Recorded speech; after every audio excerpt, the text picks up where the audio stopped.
नमस्कार, आर्य न्यूज देख रहे हैं आप। मैं हूं आपके साथ पल्लवी सिंह। उत्तर प्रदेश की खबरों की ओर रुख करेंगे। शुरुआत करते हैं गोरखपुर से, जहां गोरखनाथ मंदिर की सुरक्षा में तैनात सिपाहियों पर चाकू पर हमला करने की वजह से इस मामले से जुड़े बड़ी खबर सबके सामने आई है। जहां दरअसल इस केस को लेकर अब यूपी एटीएस की 7 टीमें अलग अलग जगहों पर छापेमारी कर रही हैं। कानपुर, नोएडा, संभल, सहारनपुर समेत करीब 7 शहरों में ये छापेमारी हो रही है। लखनऊ में भी एटीएस की टीम सुबह कांकोरी में इलाके में गई थी, जहां पर करीब 1 दर्जन संदिग्ध लोगों से पूछताछ की गई। आपको बता दें कि जिन भी लोगों से मुर्तजा ने फोन पर बातचीत की थी, उनकी सूची भी तैयार की गई है और करीब 40 से 45 लोगों की सूची बनाई गई। इससे पहले पुलिस ने यह खुलासा किया था कि आरोपी मुर्तजा के घर से एयरगन और उसके छर्रे भी मिले हैं। पुलिस के मुताबिक अब आरोपी मुर्तजा पिछले कई दिनों से एयरगन से निशाना लगाने की प्रैक्टिस कर रहा था। तो वहीं गोरखपुर पुलिस ने बरामद की गई एयरगन और छर्रे यूपी एटीएस को भी सौंप दिए हैं। बता दें कि मुर्तजा इस समय पुलिस हिरासत में है। उसे सोमवार की रात 8 बजे 11 अप्रैल को दोपहर 2 बजे तक पुलिस हिरासत में ही रखा जाएगा। इस दौरान पुलिस और सुरक्षा जांच एजेंसियां उससे अपने तरीके से पूछताछ कर रही हैं। साथ ही ये भी बता दें कि आरोपी मुर्तजा ने गोरखपुर के गोरखनाथ मंदिर के साउथ गेट पर रविवार की शाम को मंदिर के बाहर सुरक्षा में तैनात पीएसी के जवान पर धारदार हथियार से हमला कर दिया था। इस हमले में दोनों ही जवान घायल हो गए थे, जिसके बाद हमलावर मुर्तजा को भी पुलिस ने गिरफ्तार कर लिया था। पर गौरतलब है कि गोरखनाथ मंदिर नाथ संप्रदाय की सर्वोच्च पीठ है और उत्तर प्रदेश के मुख्यमंत्री योगी आदित्यनाथ इस पीठ के महंत हैं। वहीं पर हमला करने वाले मुर्तजा ने 2015 में आईआईटी मुंबई से केमिकल इंजीनियरिंग की डिग्री हासिल की थी। उसके बाद उसने कंपनियों में नौकरी भी की। 2015 में वो इंजीनियरिंग पास करने के बाद पहली बार रिलायंस इंडस्ट्रीज में काम करता हुआ सामने आया। उसके बाद फिर एसएसआर में पेट्रोल केमिकल्स में उसने काम किया और साथ ही पूछताछ के दौरान जांच एजेंसियों को यह भी पता चला है कि मुर्तजा पिछले कुछ समय से आईएसआईएस से जुड़े कई वीडियोस भी लगातार देख रहा था। तो वहीं कट्टरपंथी मौलाना जाकिर नाइक के भाषणों को भी सुनता था।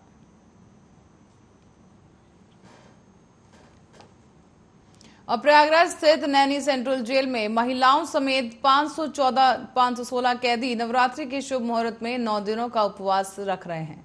इस तरह रमजान के पवित्र महीने में 450 कैदी रोजा रख रहे हैं।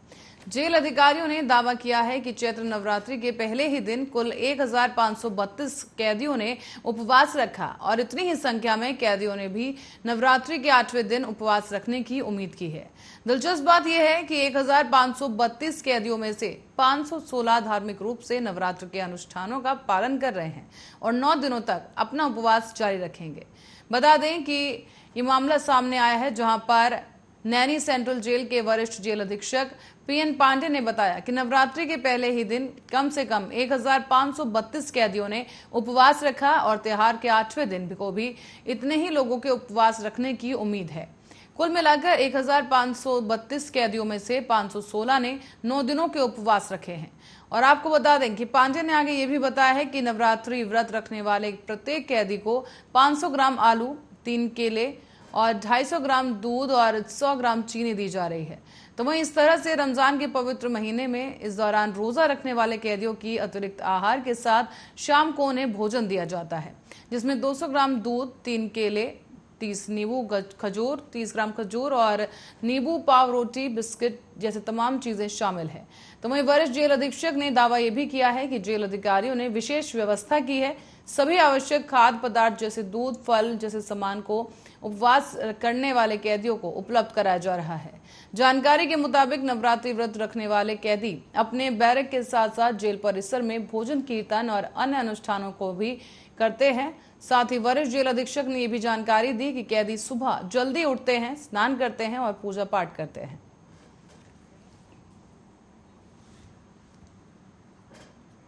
और रायबरेली से ये खबर सामने आ रही है, जहां कमोली गांव के पास हाई टेंशन लाइन के पोल में लगे इंसुलेटर से निकली चिंगारी के कारण आग लग गई।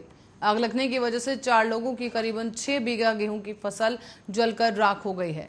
ग्रामीणों की कड़ी मशक्कत के बाद किसी तरह से आग पर काबू पा लिया गया। सूचना पर पहुंची पुलिस ने, और आपको बता दें कि लेखपाल भी वहां मौके पर पहुंचे और नुकसान का आकलन किया गया है।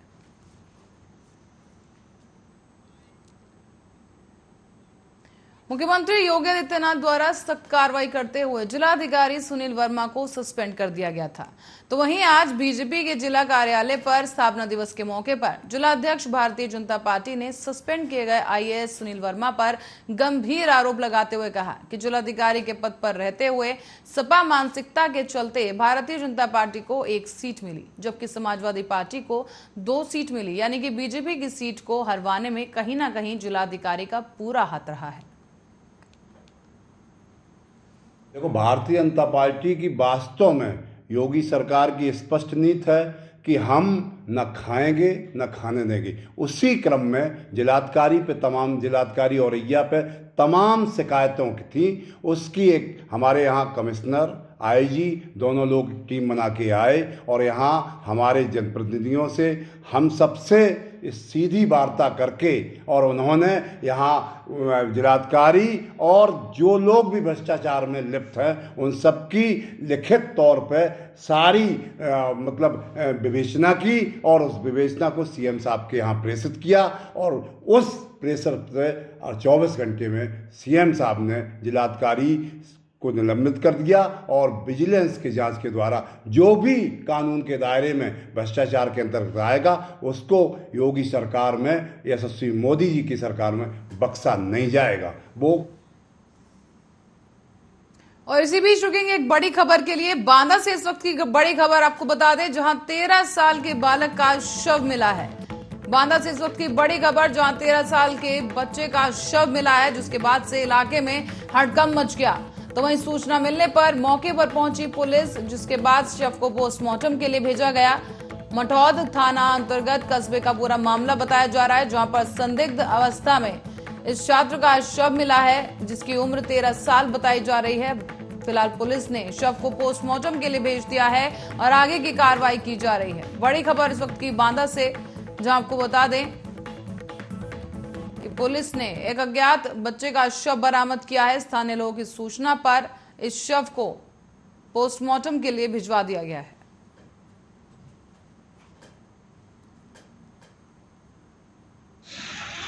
आज प्रातः 7 बजे मटौद इचौली रोड पर जीआईसी स्कूल के पास पुलिया के नीचे एक 13 वर्षीय लड़के संदीप पुत्र मूलचंद निवासी कस्बा मटौद की डेड बॉडी मिली है, जिसका पंचायतनामा तैयार कर पोस्टमार्टम की कार्रवाई कराई जा रही है। पोस्टमार्टम से मृत्यु का कारण स्पष्ट हो सकेगा। क्या लगता है सर, हत्या हुई? कुछ भी हो सकता है। अब ये पोस्टमार्टम रिपोर्ट के बाद ही तय हो पाएगा। परिजनों द्वारा अभी किसी से कोई रंजिश या कोई ऐसी बात नहीं बताई गई। उनके द्वारा बताया गया शाम को 7 साढ़े 7 बजे करीब ये सामान लेने के लिए दुकान से परचून की दुकान के लिए बता करके गया था। फिर ये 7 बजे भेजा था, ये गोल हो गया है। इन इसको ढूंढते रहे, नहीं मिला है। इन थाने में सूचना दी है। इन सवेरे लेकिन एक आदमी ने बताया जो पुलिया के घर पर आए, जो फिर उधर गए पुलिया के पास, लेकिन घर की नहीं गाड़ी। लड़का खत्म हो गया था। क्या लगता है, हत्या हुई या हत्या हुई? हत्या हुई। गले में निशान हुआ है, गला दबा के मारा गया है। हाँ जी। क्या नाम था लड़के का? संदीप। पढ़ता था? कितने पढ़ता था? 6 में पढ़ता था। कितने उम्र होगी उसकी? उसकी 13 साल। और वहीं बीजेपी विधायक के पुत्र के खिलाफ मारपीट और जान से मारने की धमकी, लूट छिनैती का मुकदमा दर्ज किया गया है। आपको बता दें कि श्याम बहादुर सिंह की शिकायत पर थाना कोतवाल नगर में विधायक के बेटे आलोक यादव समेत 3 अज्ञात लोगों के खिलाफ ये केस दर्ज किया गया। तो वहीं पुलिस ने आलोक के खिलाफ आईपीसी की धारा 394 के तहत ये मुकदमा दर्ज किया है और इस पूरे प्रकरण को लेकर अब जांच की जा रही है।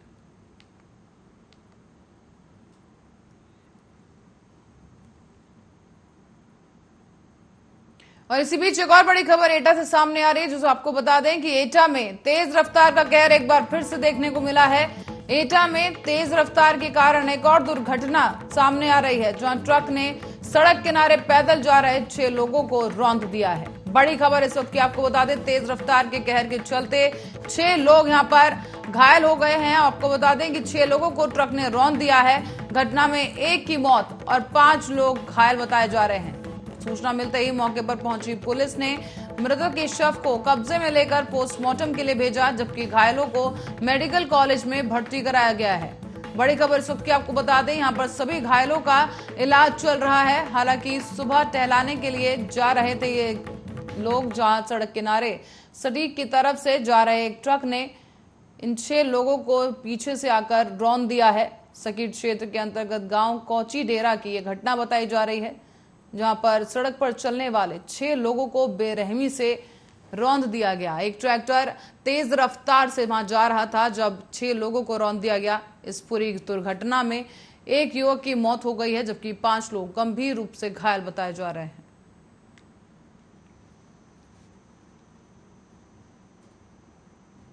आज तक ये हुआ, ये बच्चे घर से चले तो घर से जा रहे थे ये अपने कहीं पर, तो तेरे सामने की रोड पे आए ट्रक वाले ने कर दिया गुड़ी मुड़ी, इन्होंने एक बस में टक्कर और 5 आदमी घायल, एक खत्म हो गया।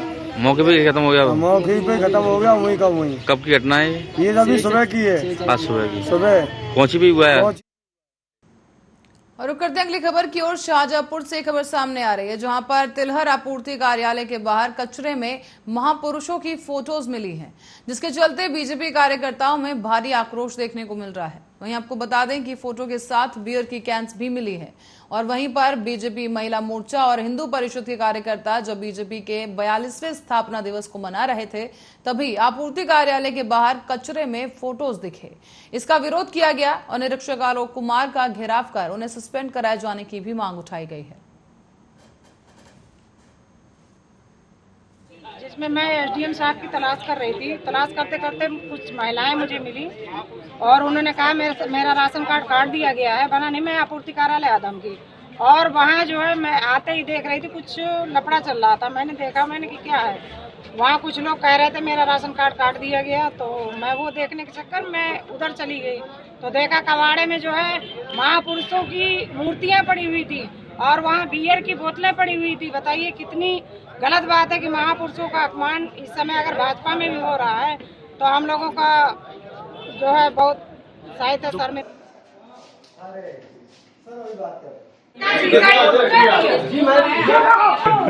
ये इसके बारे में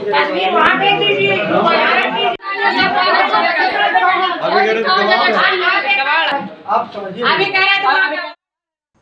और इसी बीच बांदा से एक और बड़ी खबर सामने आ रही है, जो आपको बता दें कि बांदा में एक और बड़ा हादसा हो गया है, जिसकी खबर हमें सामने आई है, जहां पर अज्ञात वाहन की टक्कर से एक महिला की मौत हो गई है।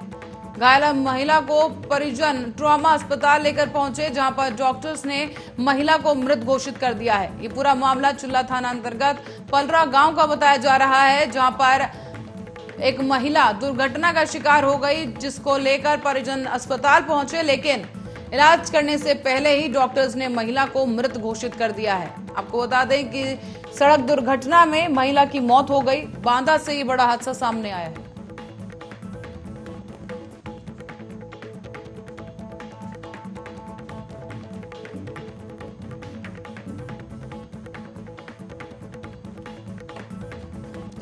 तस्वीरें आपको दिखा रहे हैं, ये अस्पताल के बाहर की तस्वीरें हैं, जहां पर परिजनों का यह कहना है कि वो महिला को जब तक लेकर गए वो दम तोड़ चुकी थी और डॉक्टर्स ने उसे मृत घोषित कर दिया।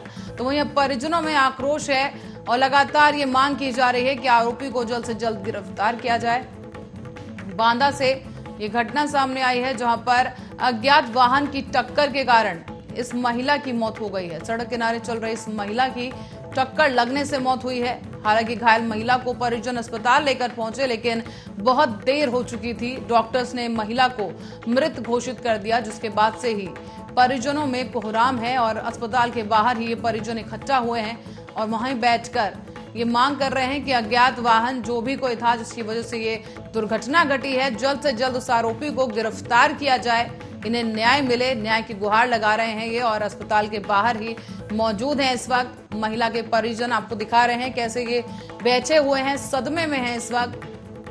घर की एक महिला की मौत हो गई है दुर्घटना के कारण और अज्ञात वाहन का फिलहाल कुछ पता नहीं चल पाया है, जबकि परिजनों की तरफ से लगातार इंसाफ की गुहार लगाई जा रही है और आरोपी को गिरफ्तार करने की मांग की जा रही है।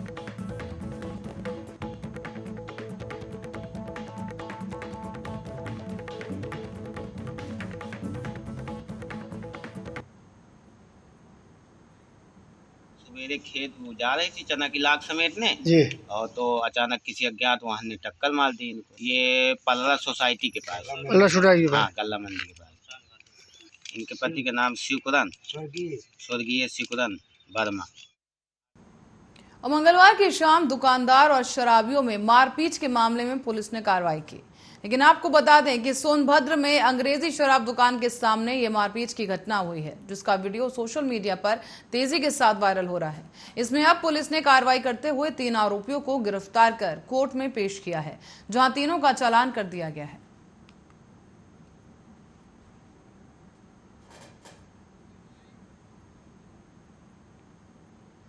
बढ़ेंगे अगली खबर की ओर। बदायूं से मामला सामने आ रहा है, जहां थाना आलापुर के सामने सुमित नाम के एक युवक ने खुद को गोली मारकर आत्महत्या कर ली है। आपको बता दें कि सुमित की मौके पर ही मौत हो गई। सुमित कुछ ही दिन पहले जेल से छूटकर आया था और उस पर हत्या करने का आरोप लगाया गया था। हजरतपुर थाना क्षेत्र में 6 महीने पहले ही एक व्यापारी की हत्या हुई थी, जिसमें पुलिस ने सुमित को जेल भेजा था। बताया जा रहा था कि उस पर उधारी का काफी रुपया बकाया था, जिसके कारण उस पर यह हत्या का आरोप लगा, जिसके बाद वो जेल में भी गया और उसके बाद वापस आने के बाद जेल के ही सामने सुमित ने आत्महत्या कर ली है। Shri Durga pipe and store shop के सामने सुमित गुप्ता नाम के एक व्यक्ति ने अपने को गोली मार ली, जिनको तत्काल जिला अस्पताल जय Shri Durga pipe and store shop के सामने।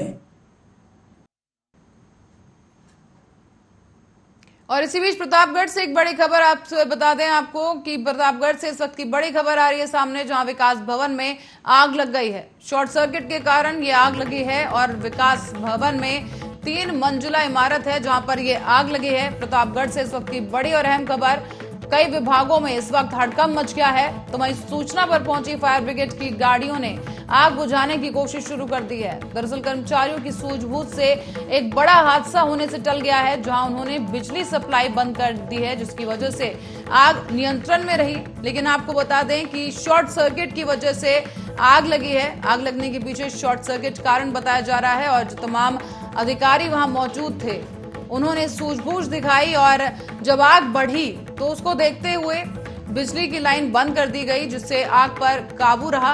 हालांकि फायर ब्रिगेड की गाड़ियां मौके पर मौजूद हैं और आग बुझाने की कोशिश की जा रही है। तस्वीरें आपको दिखा दें विकास भवन की है, जहां पर आग लगी है और आपको बता दें शॉर्ट सर्किट के कारण एक बड़ा हादसा होने से टल गया, क्योंकि बिजली सप्लाई को बंद कर दिया गया और आग पर नियंत्रण कर लिया गया है।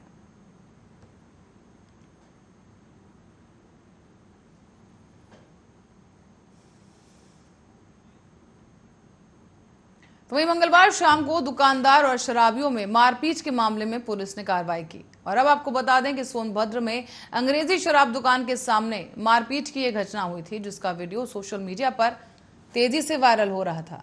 इसमें अब पुलिस ने कार्रवाई करते हुए तीनों आरोपियों को गिरफ्तार कर कोर्ट में पेश किया, जहां तीनों का चालान कर आगे की कार्रवाई की गई।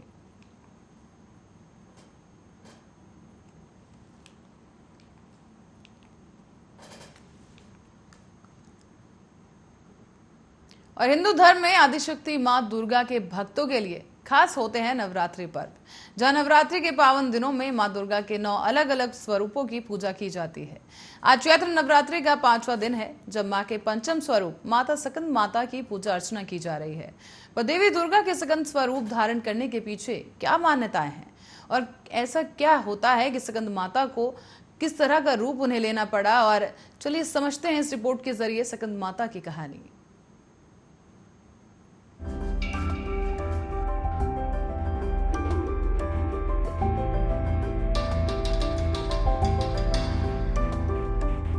नवरात्रि आते ही मंदिरों में भक्तों की लंबी कतारें लगनी शुरू हो जाती है। दूर दराज से भक्त अपनी मनोकामनाएं लेकर देवी के दर्शन के लिए मंदिर पहुंचते हैं और देवी मां को प्रसन्न करने की कोशिश करते हैं। और आज दुर्गा पूजा के 5वें दिन देवताओं के सेनापति कुमार कार्तिकेय की माता सकंद माता की पूजा होती है। माता इस रूप में पूर्णतः ममता लुटाती हुई नजर आती है। माता का 5वां रूप श्वेत होता है। पर वो क्या कारण था कि देवी को स्कंद माता का रूप धारण करना पड़ा? तो आपको बता दें कि अब अत्याचारी दानवों का अत्याचार जब जब बढ़ता है, तब माता संत जनों की रक्षा के लिए सिंह पर सवार होकर दुष्टों का अंत करने अवतरित होती हैं। पौराणिक मान्यताओं के अनुसार स्कंद माता ही हिमालय की पुत्री पार्वती हैं, जिन्हें महेश्वरी और गौरी के नाम से भी जाना जाता है। इनका वर्ण गौर है, इसीलिए इन्हें देवी गौरी भी कहा जाता है। अब भगवान स्कंद यानी कार्तिकेय की माता होने के कारण इन्हें स्कंद माता कहा जाता है।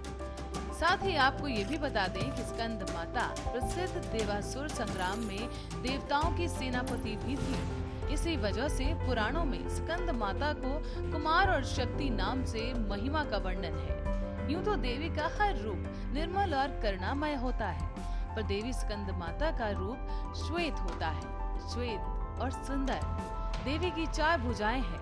माता अपने 2 हाथों में कमल का फूल धारण करती है और एक भुजा में भगवान स्कंद या कुमार कार्तिकेय को सहारा देकर अपनी गोद में लिए बैठी है, जबकि माँ का चौथा हाथ भक्तों को आशीर्वाद देने की मुद्रा में होता है। देवी स्कंद माता ही हिमालय की पुत्री राज की पुत्री होने से पार्वती कहलाती है। महादेव की वामिनी यानी पत्नी होने से माहेश्वरी कहलाती है और अपने गौर वर्ण के कारण ही देवी गौरी के नाम से पूजी जाती है। अब आपको बता दें कि माता को अपने पुत्र से अधिक प्रेम है और माँ को अपने पुत्र के नाम के साथ संबोधित किया जाना अच्छा लगता है, इसीलिए देवी स्कंद माता के रूप में पूजी जाती है। जो भक्त माता के स्वरूप की पूजा करते हैं, माँ उस पर अपने पुत्र के समान ही स्नेह लुटाती है। मान्यता है कि भोले शंकर को पति रूप में पाने के लिए माता ने महान व्रत किया था, इसीलिए महादेव की पूजा भी आदर पूर्वक करें, क्योंकि इनकी पूजा न होने से देवी की कृपा नहीं मिलती। धार्मिक मान्यताओं के अनुसार माँ की उपासना से नकारात्मक शक्तियों का नाश होता है और माँ का स्मरण करने से ही असंभव कार्य संभव हो जाते हैं। कहा यह भी जाता है कि स्कंद माता कमल के आसन पर विराजमान होती है।